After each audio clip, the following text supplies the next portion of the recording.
السلام علیکم ورحمۃ اللہ۔ آج ہم بات کرتے ہیں خست الہندی اور خست البحری کے بارے میں۔ بہت سے لوگ ہم سے پوچھتے ہیں کہ یہ خست الہندی اور خست البحری میں کیا فرق ہے، تو آج ان کو اس کا فرق بتا دیں گے۔ دیکھیے، خست الہندی اور خست البحری دونوں بھی طب نبوی میں دونوں کا بھی ذکر ہے، خست الہندی کا بھی ذکر ہے، خست البحری کا بھی ذکر ہے، مگر بعض محدثین بعض اطباء کے نزدیک جو اہم چیز ہے وہ خست الہندی ہی، ساری خست جتنی بھی خست ہے وہ ساروں سے مراد خست الہندی لی گئی ہے۔ تو خست الہندی کچھ اس طرح سے ہوتی ہے جو کہ چاکلیٹی رنگ، براؤن رنگ میں اس طرح کی رنگ اور اس طرح سی رنگت اور اس طرح سے اس کا شیپ ہوتا ہے، یہ خست الہندی ہے۔ اور یہ دیکھ سکتے ہیں آپ، یہ خست البحری ہے، یہ بحری ہوتی ہے خست البحری۔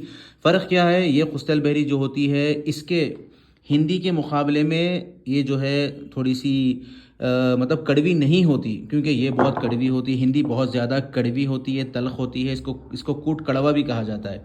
اور یہ خست البحری تو اس کے مقابلے میں زیادہ کڑوی نہیں ہوتی، اس کو خست شیریں بھی خست البحری کو ہی کہا جاتا ہے۔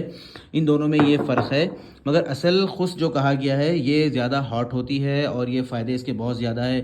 اگر کھانسی بلغم وغیرہ میں، امیونٹی میں کھانسی بلغم وغیرہ میں استعمال کرنا ہے تو ہندی کو استعمال کرنا ہے، اور جوڑوں کی امراض کے لیے، تھائرائڈ کے لیے اور دوسرے امراض کے لیے استعمال کرنا ہے تو بحری استعمال کرنا ہے۔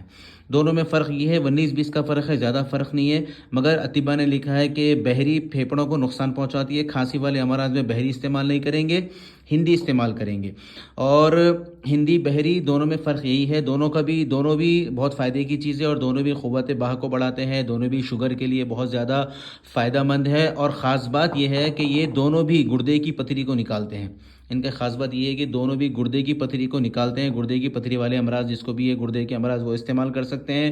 باقی کا ہمارا خست الہندی کے جو پروڈکٹ ہے ہمارا، اس میں وتھ ہنی آتا ہے، وتھ اولیو آئل آتا ہے، کیپسل آتا ہے، اس کا بھی کیپسل آتا ہے، یہ تھائرائڈ کے لیے بہت زیادہ مفید ہے۔ اس طرح سے ان دونوں کے فوائد ہیں، اور دونوں کے بھی پروڈکٹ ہمارے پاس دستیاب ہے۔ تو لوگ اکثر ہم سے پوچھتے ہیں کہ ان دونوں میں فرق کیا ہے؟ فرق یہی ہے کہ یہ زمانے میں دو قسم کی خست ہے، ایک خست ہندی، ایک خست بحری۔